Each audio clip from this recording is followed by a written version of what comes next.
Why evolution sometimes makes organism worse instead of better? कुछ cases पर जो evolution है वो स्पीसीज को इवोल्यूशन के जरिए बेटर बनाने के बजाय वर्स क्यों बना देता है। लास्ट वीडियो में बताया था कि मैं इसके ऊपर जरूर वीडियो लाऊंगा। एक अच्छा टॉपिक है, इंटरेस्टिंग टॉपिक है कि समटाइम्स हम देखते हैं कि जो ऑर्गेनिज्म है वो पूरा इवॉल्व हो चुके होते हैं। उनका जो इवोल्यूशन के दौरान कुछ नया पार्ट, बॉडी का पार्ट नया निकल आया है या फिर और कुछ अभी डेवलप कर दिए है, वो उनके ज़्यादा काम नहीं आता है। लाइक हमारा हो सकता है हमारे ह्यूमन के बॉडी में टेल की हड्डी मतलब टेल बोन, हमारा जो स्पाइनल करके निचले वाले जो पार्ट है मतलब एंड है जो है, और आप देखोगे इतना बड़ा, और छोटे हो गए तो आप छोटे हो गए तो इतना बड़ा, और बड़े हो गए तो इतना बड़ा। आपके साइज के हिसाब से, हाइट के हिसाब से डिपेंड करता है। तो मान लो इतना बड़ा एक लांच टाइप का मतलब टेल टाइप का ऐसा एक मुड़ा हुआ है जो हमारे काम कुछ नहीं आ रहा है। वो धीरे धीरे जा रहा है लेकिन पूरी तरह नहीं गया है।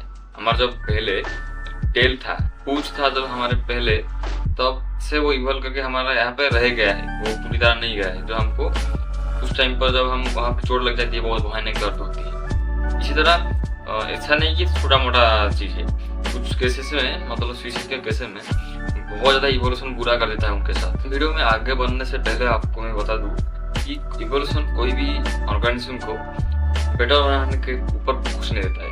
मतलब कोई ऑर्गेनिज्म परफेक्ट बने इसके ऊपर इवोल्यूशन ध्यान नहीं देता है। इवोल्यूशन सिर्फ ध्यान देता है किसके ऊपर, वो अच्छे से सर्वाइव कर पाए और रिप्रोड्यूस कर पाए। उसके बाद उस इवोल्यूशन का उसका कोई भी लेना देना नहीं, बस सिर्फ वो इवोल्यूशन के दौरान जो जो ट्रेड्स वो अपनाएगा उससे उसका सर्वाइवल में हेल्प होगा और उसके इवोल्यूशन में हेल्प होगा। उसका कोई भी गोल नहीं है, इवोल्यूशन का कोई गोल नहीं है, लेकिन उसका सिर्फ एक ही काम है कि पर्टिकुलर एनवायरनमेंट में वो कैसे अच्छी तरह सर्वाइव कर पाए, रिप्रोड्यूस कर पाए, ना कि एकदम आलीशान लग्जरी टाइप का जीना जी पाए। वो ये बात सिर्फ इतना तक सीमित नहीं है कि इवोल्यूशन किसी को परफेक्ट है बेटर बनाने के लिए नहीं चाहता है, तो उसी वजह से ही कुछ हार्मफुल ट्रेड्स निकल आया है। ये सीधा सीधा कोरिलेट भी नहीं करता है। और तो हम आगे जाने के एक एक टाइप को हम डिवाइड करके एक एक पॉइंट को हम एक्सप्लेन करेंगे। मैं एक्सप्लेन करूंगा जिससे आप अच्छे से समझ पाओ। फर्स्ट थिंग है इवोल्यूशन हैज नो गोल। आपने देखा होगा कि इंजीनियर्स जो मशीन वगैरह डेवलप करते हैं, डिजाइन करते हैं, वो चाहता है कि परफेक्ट के जितना पास हो सके उतना पास ले जाए। कोई भी मशीन अभी तक परफेक्ट नहीं बना है, हाल ही कोई बना होगा, लेकिन कोई मशीन परफेक्ट नहीं बना है। और हम बनना के चाहते हैं और परफेक्ट के जितने करीब जा सकते हैं उतने करीब हम जाते हैं, लेकिन ये इवोल्यूशन कोई इंजीनियर नहीं है। ये सिर्फ चाहता है कि हम कैसे अच्छे से सर्वाइव कर पाए, ना कि एक परफेक्ट हम एक ऑर्गेनिज्म बन पाए। इवोल्यूशन इसी तरह काम करता है कि आप समझ सको कि रैंडम म्यूटेशन वगैरह होता है, मतलब कुछ नए नए ट्रेड्स, रैंडम ट्रेड्स डेवलप होते हैं एनवायरमेंट के रिलेटेड। अगर कोई सर्वाइव कर पाए पर्टिकुलर एनवायरमेंट में, इसी तरह रैंडम ट्रेड्स म्यूटेशन होता है और उसके बाद सिलेक्शन होता है कौन सा ट्रेड है जो वो फिट बैठता है इस एनवायरमेंट में सर्वाइव करने के लिए और प्रोड्यूस करने के लिए। कौन सा ट्रेड जो है वो फिट बैठता है, ना कि उसको बेटर बनाता है। उसके बाद वो सिलेक्ट होता है कि हाँ ये ट्रेड्स फॉलो करना चाहिए, ये जो पार्ट है या बॉडी का पार्ट है या फिर एक नया ऑर्गन है ये डेवलप कर रहा है, कोई भी चीज़ हो और रैंडमली डेवलप होता है। और उसके बाद आप सोच सकते हो कि इससे कि इवोल्यूशन जो है, इवोल्यूशन के दौरान रैंडम ट्रेड्स या फिर वही रैंडम ऑर्गन डेवलप होता है। आप सब सोचते हो वो जो रैंडम ट्रेड्स है या फिर ऑर्गन है, वो इवोल्यूशन के दौरान एक बेस मॉडल एक होता है। बेस मॉडल, उसके बाद हो जाएगा इंटरमीडिएट मॉडल, उसके बाद होगा एडवांस मॉडल।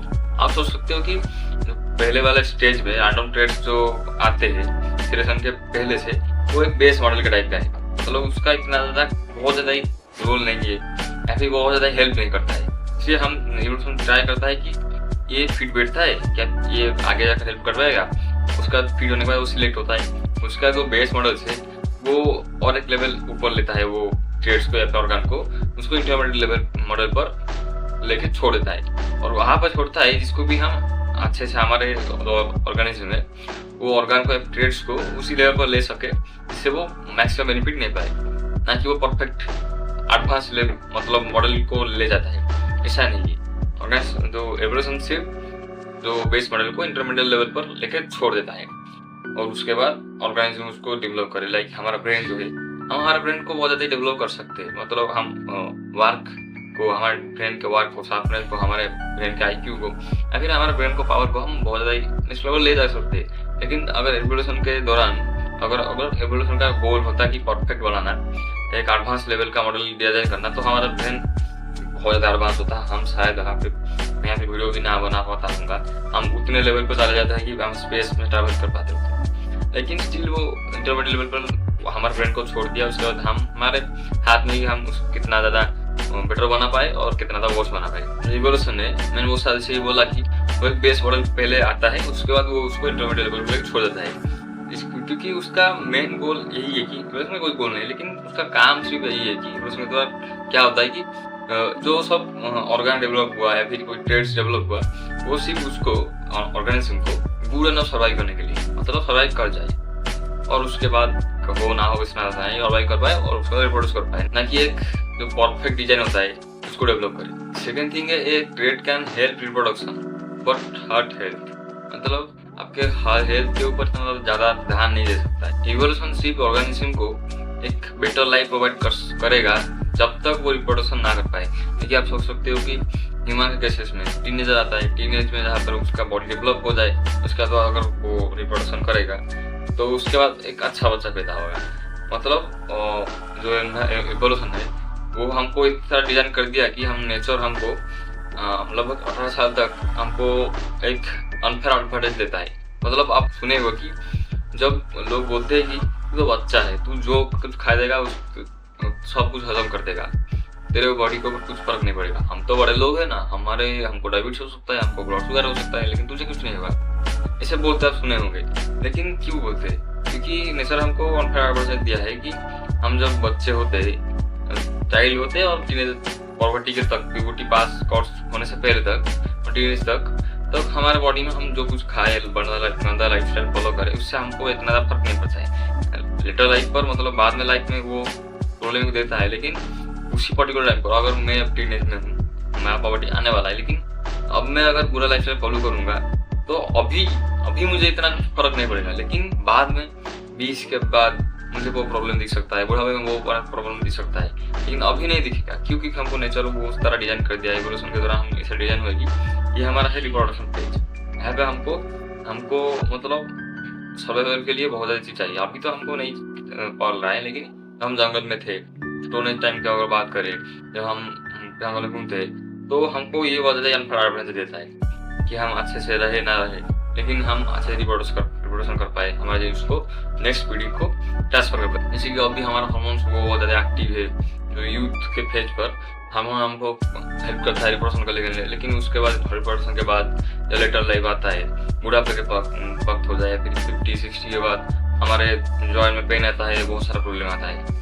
लेकिन क्योंकि हम रिप्रोडक्शन तब तक कर चुके होंगे, क्योंकि हम 20 से 30 के वक्त रिप्रोडक्शन करने के लिए परफेक्ट टाइम है, उसके बाद करें या करेंगे के लिए परफेक्ट टाइम नहीं है। आप करें या ना करें उससे फर्क नहीं पड़ता है, लेकिन नॉर्मल जो ह्यूमन होना चाहिए वो 20 से पहले भी कर सकता है, लेकिन 20-30 के अंदर परफेक्ट टाइम होता है। इसी तरह उसके बाद करे या फिर ना करे, उसको नेचर को थोड़ा ना जान पाएगा कि करा है नहीं करा है, लेकिन उसके बाद वो आपको सपोर्ट देना छोड़ देता है, क्योंकि उसको लगता होगा कि इस टाइम के अंदर तो रिप्रोडक्शन करना होता है, अगर वो ये तो कर चुका होगा तो इसको इतना ज़्यादा जिए ना जिए इससे कुछ फर्क नहीं पड़ेगा। थर्ड थिंग है, environment changes faster than evolution. अब मैंने इवोल्यूशन वाले वीडियो में बताया था कि इवोल्यूशन होने के लिए बहुत ज़्यादा टाइम लगता है, हजार साल तक लग सकते हैं एक इवोल्यूशन होने के लिए, मतलब इवोल्यूशन को काम में आने के लिए। अगर हमारा कोई नया ट्रेड्स डेवलप हुआ है, उसको पूरी तरह वर्क फंक्शन में आने के लिए बहुत ज़्यादा टाइम लग सकता है, लेकिन एनवायरनमेंट चेंज होने के लिए इतना ज़्यादा टाइम नहीं लगता। आप बोलोगे टाइम नहीं लगता, एनवायरनमेंट चेंज होने में बहुत सारा टाइम लगता है, ऐसा आपको लगता है, लेकिन हम जैसे एनवायरनमेंट चेंज करें, नेचुरली एनवायरनमेंट चेंज होने के लिए टाइम लगता होगा, बहुत ज़्यादा टाइम लगता होगा, लेकिन हम ह्यूमन से इसको एनवायरनमेंट को बहुत ज़्यादा ड्रास्टिकली चेंज कर रहे हैं। आप इसको मैं एक सिंपल एग्जांपल भी बताता हूँ कि आप अगर पहले मतलब 1 मंथ या फिर 2 मंथ या फिर 1 साल पुराने का वीडियो फोटो है आपके रूम का, फिर आपके घर का, तो उसको अभी का जो घर है उससे साथ कंपेयर करो, देखो कि बहुत ज़्यादा चेंज है, आप पहचान भी नहीं पाओगे ऐसा हमारा घर था। तो आप अगर किसी फोटो वगैरह नहीं है तो अभी के लिए आप चैलेंज देता हूँ कि आप आपके रूम अगर है या फिर आपका घर है तो वहाँ पे 1-2 फोटो खींच लो, इससे आपका ऑलमोस्ट पूरा रूम या फिर घर कवर हो जाए। और उसके बाद उसको सेव कर दो, सेव फोल्डर रख दो और उसमें हाथ मत मारो और उसको भूल ही जाओ ये है या नहीं। उसके बाद 1 साल बाद आप उसको कंपेयर करना, आपके फ्यूचर वाले जो रूम होगा, घर होगा, उसके साथ कंपेयर करना जितना इतना ज़्यादा ड्रास्टिकल चेंज हुआ होगा। तो इतना ज़्यादा चेंज हुआ हो गया है, लेकिन ये 1 साल लगने के बाद ये इतना चेंज नहीं हुआ है। आप अगर हर महीने एक फोटो कलर की खींचे चलोगे आपके रूम का या फिर आपके घर का, अब फिर भी देखोगे कि बहुत सारे चेंज आ रहा है। 1 महीने के बाद कुछ चीज़ें चेंज हो गया है, 2 महीने का और कुछ चीज़ चेंज हो गया है, 3-4 महीने के बाद पूरा चेंज हो चुका है, और उसके बाद 1 साल के बाद और एक पूरी तरह चेंज हो सकता है, हो चुका है। ऐसा रोटेशन चलता है। अगर आप कोई अगर आपके घर में कोई स्टोरेज, मतलब आप पूरा परमानेंटली वहाँ पे थिंग्स रखती हो, झरका हो गया, मतलब खिड़की वगैरह हो गया, दरवाजा वगैरह हो गया, वो सब बेयरली वो चेंज होगा उसका प्लेसमेंट, या फिर गॉड्रेज वगैरह लग है उसका बेयरली हार्डली उसका चेंज होगा प्लेसमेंट। लेकिन जो नॉर्मल थिंग है ये जो क्यूब है, ये यहाँ पे एक वंडर का रोक का वंडर है, या फिर यहाँ पे एक मेडिसिन का डब्बा है, या फिर एक वाटर बॉटल है, या फिर आप और कुछ सोच सकते हो। यहाँ पे लगा है, यहाँ पे चेयर में पका के बैठा हूँ, वीडियो बना रहा हूँ, तो ये सब का बहुत ज़्यादा चेंज हो सकता है। मतलब बहुत ज़्यादा ही ड्रास्टिकली वो सब चेंज होगा, वो टोटल का हैबिट खराब हुआ होगा, फिर वो हाथ घूम भी हो चुका होगा। यहाँ पे क्यूब रखा हुआ है भी नहीं होगा, यहाँ पे चादर लगा कर वीडियो बनाना, वो भी शायद हो पाया होगा, फिर रहा होगा भी नहीं रहा होगा। इससे चेंज होता है एनवायरमेंट बहुत ज़्यादा ड्रास्टिकली। ये सिर्फ आपके घर तक सीमित नहीं है, आप आपके गाँव फोटो भी क्लिक कर सकते हो। मुझे तो अभी तक याद है हमारे गांव में जब बचपन में था, मुझे याद आ रहा है इतना कि बहुत ज़्यादा बचपन का बात नहीं कि मुझे तो बचपन का अच्छे से याद भी नहीं है।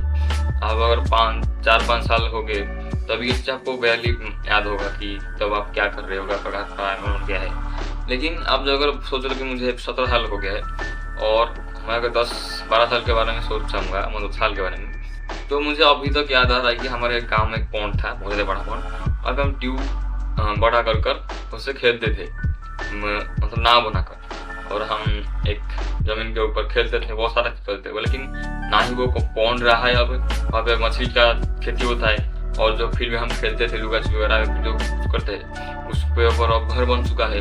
ऐसे भी बहुत ज़्यादा चेंज हो चुका है। जो मैंने बोला कि आपके एनवायरमेंट चेंजेस इसे आपके घर तक सीमित नहीं है, ये आपके गाँव तक जा सकता है, आपके शहर तक भी जा सकता है कि जा भी रहा है। तो एनवायरमेंट चेंजेस के साथ क्या इवोल्यूशन का इफेक्ट पड़ता है, तो आप इसका एग्जांपल है कि ह्यूमन्स डेवलप इससे हो चुके हैं कि लॉक करते हैं शुगर को, फैट को, हाई कैलोरी फूड को, ये सब चीज़ों को ह्यूमन्स लॉक करते हैं। आपको लग रहा है कि इसको स्वाद के लिए एक रीजन हो सकता है, लेकिन स्वाद में ज़्यादा फर्क नहीं पड़ता है। आपको एक स्वादिष्ट फल भी आपको बुरा लग सकता है, लेकिन और कोई लोगों को अच्छा लग सकता है। और ओवरऑल बताया जाए तो चीनी सबको अच्छा लगता है। फैट्स बेस्ट फूड कोई करी वगैरह हो गया, इसमें बहुत तेल डाला है, आपको शायद पता अच्छा नहीं लगता हो या फिर लगता नहीं हो।